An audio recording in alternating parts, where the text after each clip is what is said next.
All right, hello everyone. My name is Tyler Ruggles.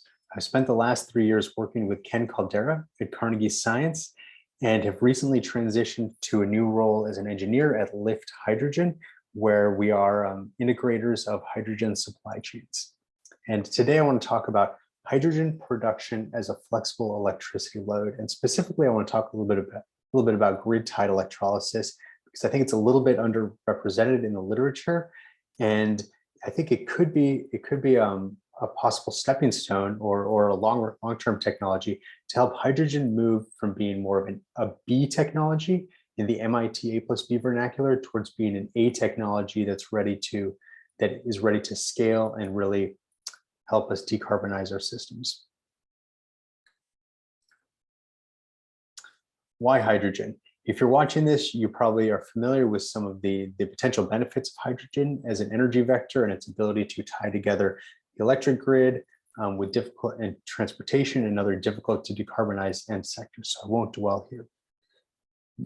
The U.S. Department of Energy has presented us with a hydrogen shot goal, where they're hoping that we can develop $1 per 1 kilogram hydrogen within the next decade.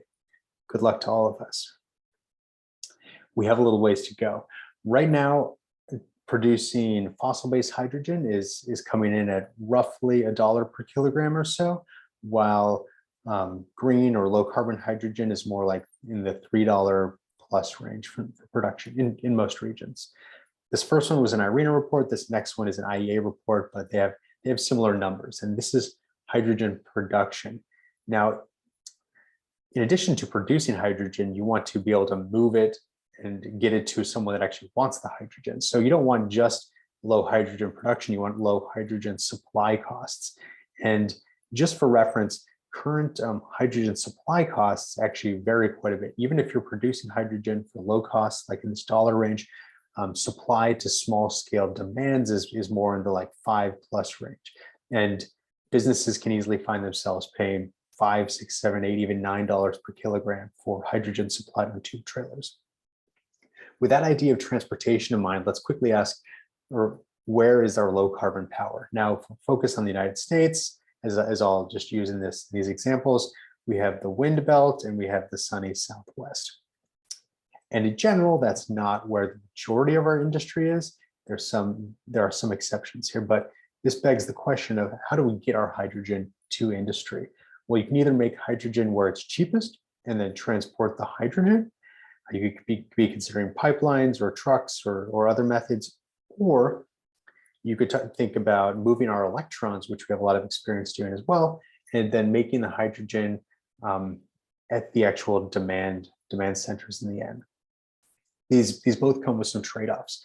So I want to think about this in the context of a customer that wants 24/7 hydrogen supply. Now, if we really want to decarbonize industry, we need to meet industry where it is. They don't want hydrogen available 12 hours out of the day. They want 24/7 hydrogen because they have heavy-duty machinery and they need to run it continuously to pay for its costs.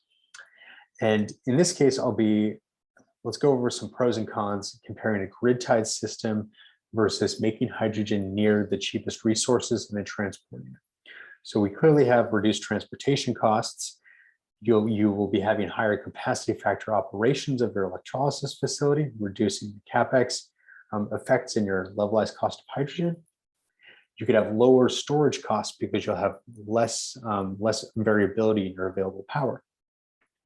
Additionally, you can have access to demand response markets and additional revenue sources such as that.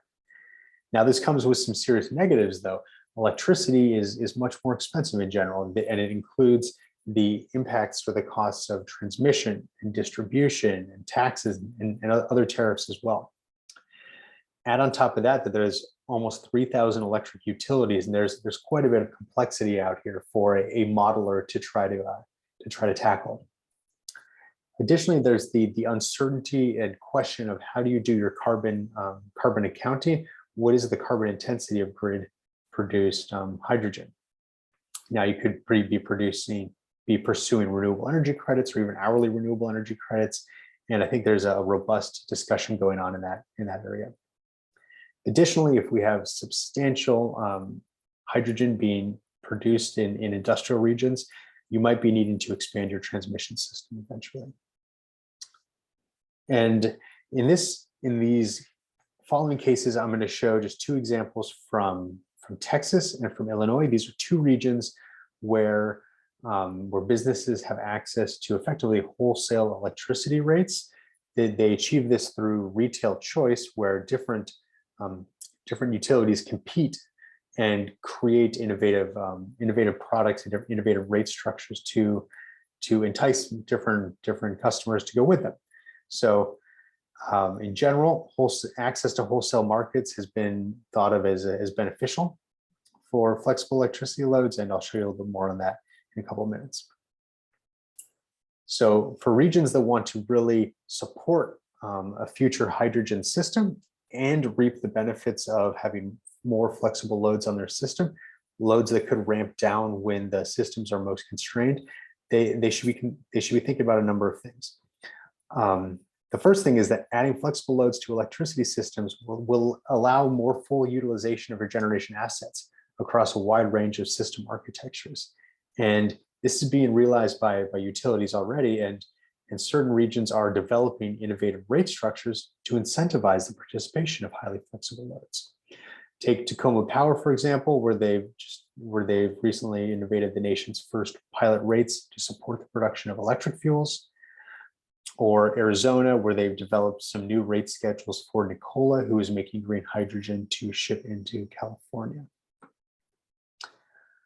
So what else can be done there? Well, there are studies coming out, such as this one from NREL, where they're looking at producing hydrogen from grid-tied electrolysis in California. And you can see that they have a number of different California utilities listed down here and different rate structures as well. And they're just comparing the costs of producing hydrogen in these different rate classes. And then they were also looking at what the cost would be if you had access to wholesale markets. And they were finding costs closer to $3 per kilogram. So studies like these are going to help incentivize or help motivate decision makers to think about how you could break down barriers to these flexible loads if you wanted to build out a hydrogen ecosystem. So here I want to do some work that's somewhat similar to that NREL work, and where we're focusing on grid-tied hydrogen production. And I want to specifically demonstrate how access to different rates and market mechanisms could change the value proposition for hydrogen and use that to inform policy. And I also want to show how the flexibility of hydrogen production and supply will increase with future cost reductions in electrolysis capacity and other reductions in other hydrogen infrastructure. So the goal here is to provide some kind of more business-centric or cost of hydrogen-centric ideas that could complement power systems level analyses about the value of flexible loads on a given system. We achieve this with just a simple least cost hydrogen production and supply model, where we are taking in electricity, our historical electricity costs and rates, where we're looking at hourly costs as well as the taxes and tariffs. And we're modeling the capacity of the electrolysis facility, compressors, and hydrogen storage, with the goal of providing 24/7 hydrogen to an off-taker. And in this case, we modeled a 100 kilogram per hour demand. The decision variables here are those capacities as well as the hourly operations of those systems. And here I just used current costs for these different technologies. Now, the two regions I'm focusing on are the ERCOT region in Texas, as well as the ComEd region near Chicago. And just to show you some of the values which are going into the model, we have the wholesale rates, or the day ahead locational marginal price, as it is here, for electricity. And these are in dollars per megawatt hour. And you can see they clearly vary per hour, with some days much more extreme than others. And there's also these kind of flat per megawatt charges, tariffs assessed on your power purchases. And then on the right-hand side here, these are unique to the PJM region, of which ComEd is a portion of that. these are capacity and transmission charges, which are assessed on customers based on your usage during just a handful of hours every single year. And these can constitute 20 or even 30% of your electricity bills. And if you can reduce your usage, your load during a couple critical hours, the hours when the system is most constrained, then you can reduce those costs or even mitigate those costs and also relieve the system during its most critical hours. So having those in there is critical to understand what could be your system benefits. So I'm going to show you just some example operations focusing on these days with the 2 capacity charges nearby.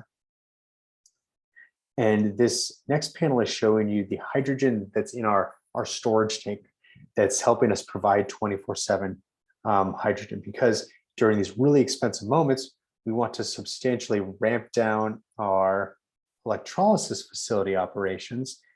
The output of the electrolysis facility is this solid black line, and you see it's a flat line that's slightly above 100 kilograms per hour. And then that's allowing the hydrogen storage tank to recharge. And then it drops down as far as it can during these capacity moments. It drops down to about a 10% utilization, just to be realistic for the hydrogen electrolysis operations. And then it ramps back up once those moments are over so that it can refill the tank and be ready for the next capacity moment here where it fully drains the tank to the bottom.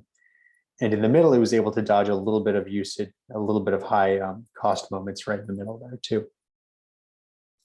So this is just an illustrative example of how having access to these real-time price signals, such as the capacity charges and the locational marginal prices or the wholesale prices, really dictate how you would achieve your lowest hydrogen costs. And it shows how you could possibly flexibly operate to dodge these most expensive moments and relieve stress on the power system. Now I'm going to jump to 2 panels or 2 kind of figures comparing cases in ERCOT. The one on the left here, we're using those more or less current electrolyzer costs of roughly $900 per kilowatt.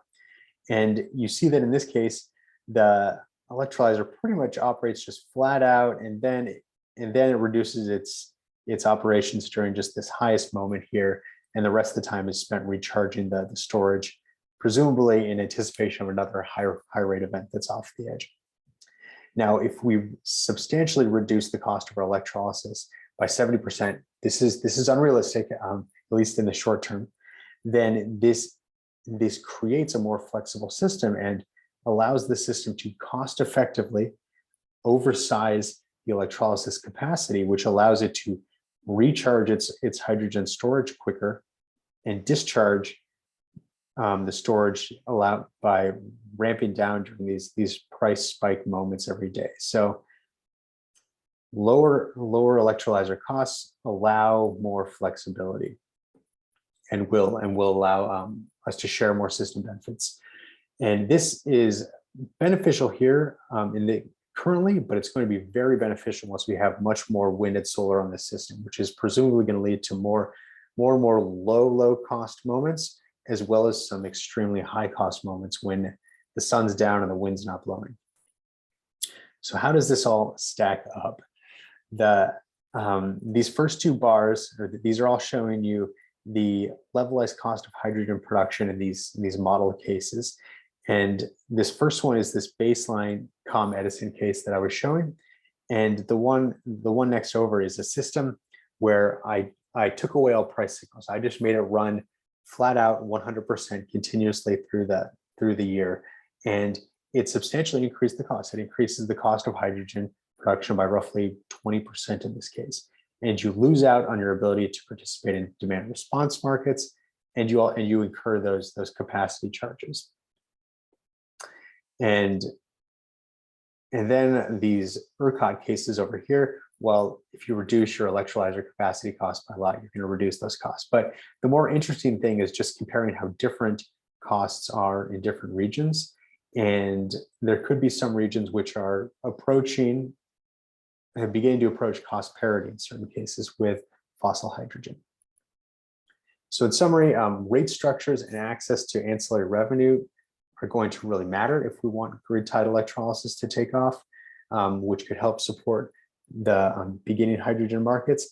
These price signals could include wholesale prices or demand response mechanisms, as well as a clear understanding of capacity markets. And I'm sure there's plenty of innovative ideas which are even on here, and some great innovative ideas which we have yet to think of. Additionally, the flexibility of hydrogen production will be increasing as the costs of electrolyzers come down, and this is going to allow them to better support the grid, and will be increasingly critical as we have more and more wind and solar on the grid. And regions that are interested in growing a hydrogen hub should consider how to fairly and cost effectively innovate their rate structures and tariffs within their power market. They should be asking, what system benefits can load flexibility bring locally, and how can we support those flexible loads? Additionally, I want to leave you with this one big question. Will it be more cost effective and politically feasible to move electrons or to move hydrogen from windy and sunny locations to industry? I don't know the answer to that. Let me know if you do. With that, I want to say thank you, and we'll love to hear your questions.